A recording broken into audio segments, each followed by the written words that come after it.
Greetings, fellow bridge lovers, and welcome back to the Bridging with Kai YouTube channel. Today, I'm gonna be showing you a hand that, I have regrets about. I love being in 3-no trump, and this 3-no trump brought me a lot of pain and suffering. Because, have you ever played bridge before and you've figured out a declare line that you're just like, I'm pretty sure this is gonna work. And then you start doing the line and then you forget what the plan was, so you do the wrong thing in the moment, and then you're like, oh, as soon as you do it, you're like, oopsie daisy.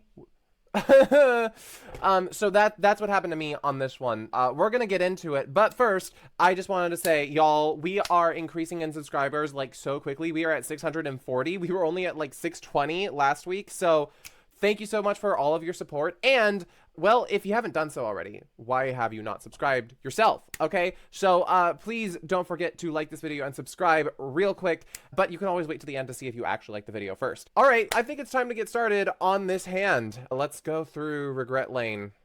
Here we go.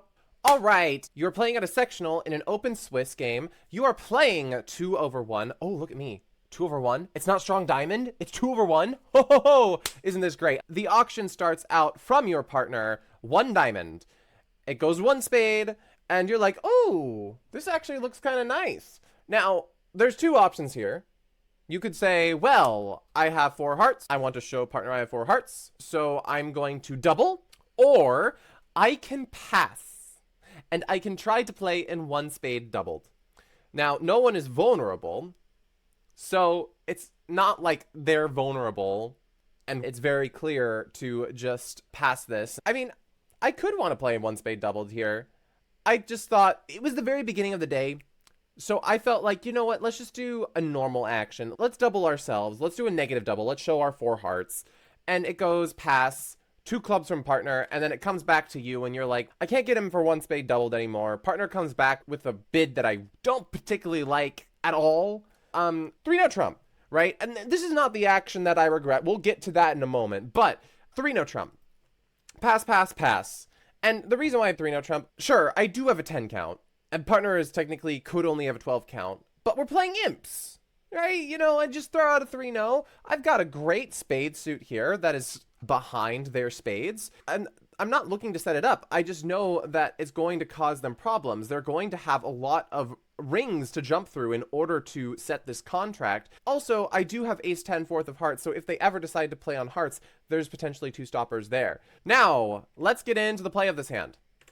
Boom, 8 of spades. And this is exactly what I wanted. I saw them thinking for a little bit and I was like, are they gonna lead a spade or are they not gonna lead a spade? Please lead a spade. That's kind of like what I want you to do. Spade was led. I was happy when it happened. It doesn't look too difficult, but it doesn't look too easy either. You see, like, we've got a spade trick, we've got a heart trick, we've got 2 club tricks, so that is 4, and we just need 5 more, which we could get from the diamond suit, or we could try to get, let's say, a spade and 4 diamonds. Some simple ideas here. We have the information here that East has 5 spades, which means it's more likely for West to have diamonds in theory, right? So one thing we could do is just try to pick up the diamond suit.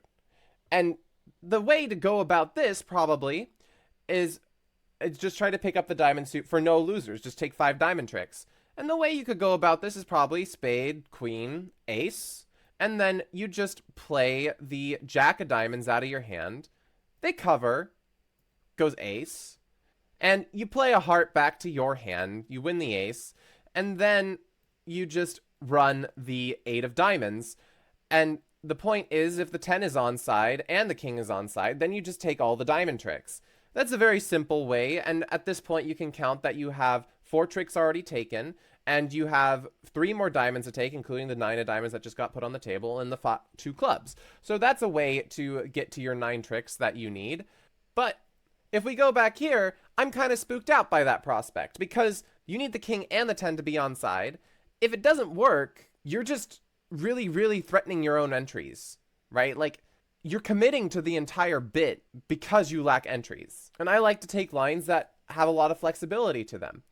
The other thing to mention about that line is it only works when West is king 10 third or king 10 doubleton. Let's say we try to play it that way, and West has king 10 7 4th. It goes spade, queen, ace, I run the jack, it goes king, it goes ace, and we need to use an entry to get back to our hand, right? So we play a heart, low, ace, low.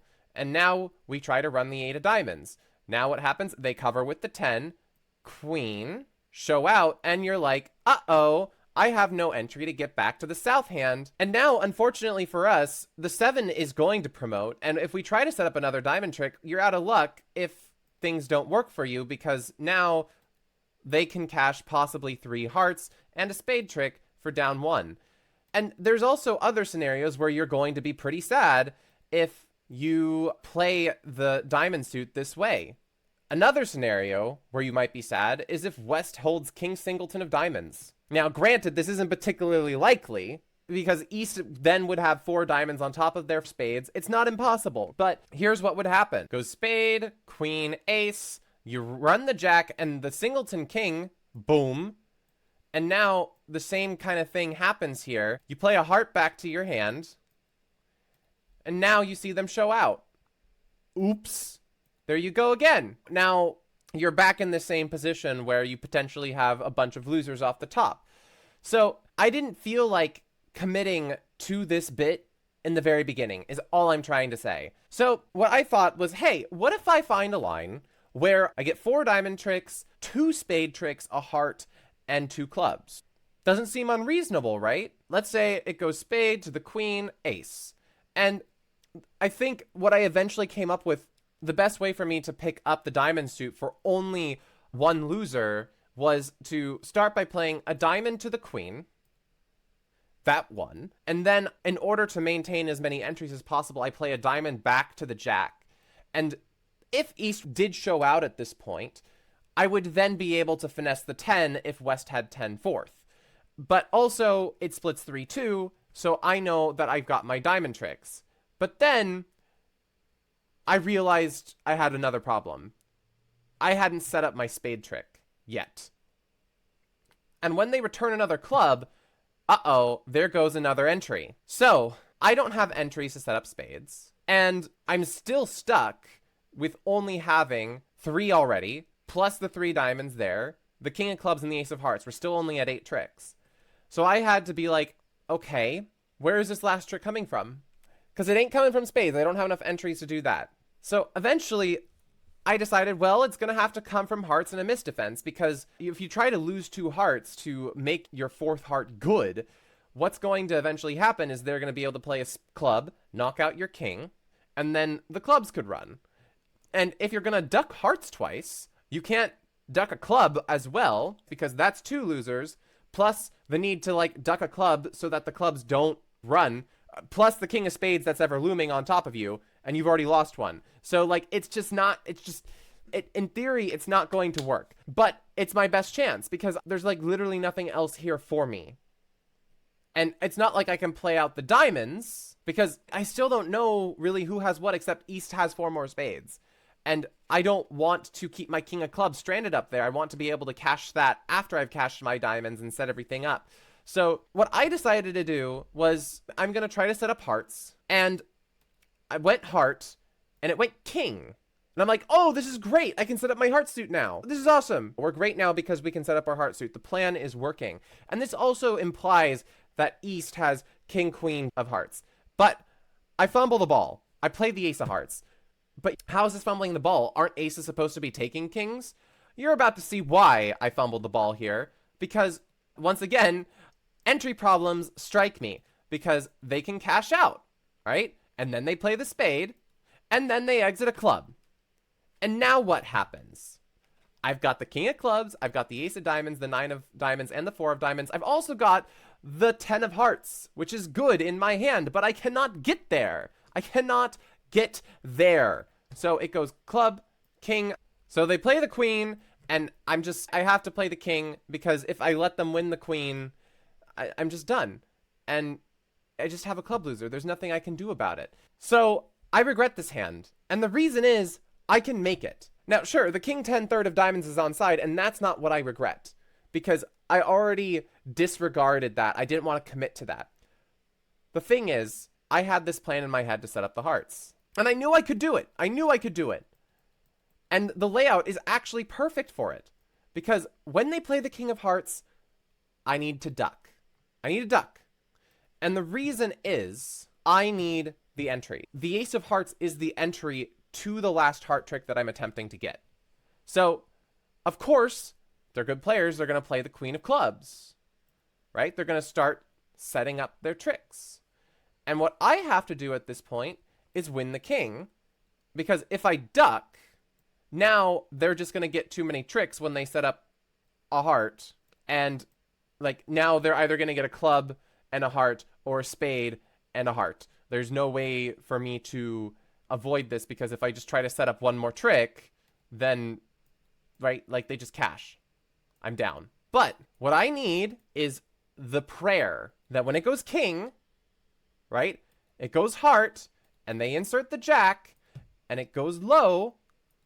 At this point, East doesn't have any clubs anymore. And they're end played. They can cash the king of spades. Oh, great. Now I just have all the tricks I could ever want in the world, right? They can play a low heart, but from the way that they have been splitting their honors this whole time, it's pretty clear that I should be finessing this.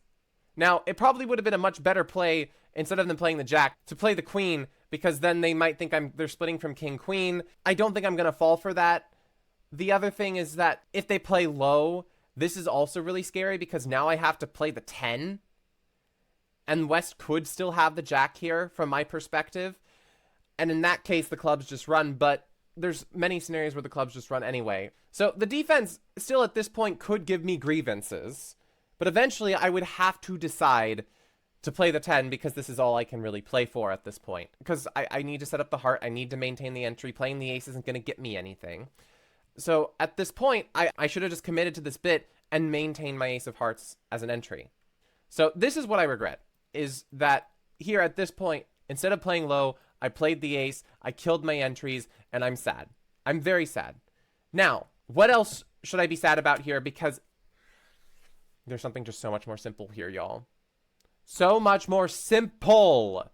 Because I wasn't thinking about this hand in tricks. I was thinking about this hand in what suit can I set up? And I set my eyes on diamonds. And you probably been screaming at me the whole time, like, why are you talking about this? Right? Spade, queen, ace. What should I do to set up the last trick if my plan is to try to take diamonds? What should I do? Just play a spade. Just play a spade. Set up your one trick that you have limited entries to first. Now, this is still pretty spooky, because you might be scared that they're just going to return another spade. And now the spade setup, if you were paying attention, the 8 and the 7 drop from West. And now your 4-2 is going to drop the 6 of spades, so they can't run their spades. But actually, you want this to happen so that you have this extra entry. If it goes diamond, to, now you can do this whole line where you're like, oh, I can just take my 4 diamond tricks and I'm happy. The most critical thing for them to do might be, instead of playing a spade back, is give you more entry problems and exit a club. Because now you have to play the diamond suit in a different way. Granted, a good idea might be to play ace of diamonds, diamond to the jack, and this will help you pick up 4-0 splits if they exist. And now, at this point, they exit a club, and now you can just play a heart. They might split, I don't know. And then you got the 10 of spades set up for you, and now you can just play a diamond. I mean, there's many reasons to regret this one. I think the overall lesson for me should be just think it over more. Instead of just going for a suit, say, how do I get to 9 tricks? Because I think my brain oversimplifies this a lot, where it's like, I need to set up this suit and I need to start working on it now. Entries did not enable me for that to happen. So what I needed to do was knock out that spade first, because it isn't all that scary. They can't take all the tricks that they need to set you. And then work on your diamonds, because you need to be able to cash that spade at a moment's notice. But yeah, this was this hand. I think I did learn a valuable lesson from it. Maybe not during the rest of the hand, because we did manage to come second to last. Let's go. But we had fun. And that is always the goal for me at this point, is I've learned to take bridge a lot less seriously, and we have fun, and that's the key thing. Now, I could act really sad and be like, oh my god, I regret this so much. But I'll get over it. I've learned from it. I can forget this hand for all I care. We're just going to post it on the internet and never see it again. So, if you did enjoy this video, please don't forget to like it and subscribe to the Bridging with Kai YouTube channel if you have not already. Comment your thoughts down below. How would you go about playing this one? Would you have figured out the spade line? Would you have played the diamond so that you had no losers in it? How would you go about this one? And also, any notes on the defense? Because it's not an easy one to defend. Like, this is on a knife's edge, y'all. Oh, also in the bidding, would you try to play for one spade doubled? That could have been fun. So many fun things with this hand possible, and I've just been yammering for 35 minutes, so, and we haven't even touched technically all of it. But yeah, I hope you enjoyed. See y'all next time. Keep on bridging, everyone. Bye.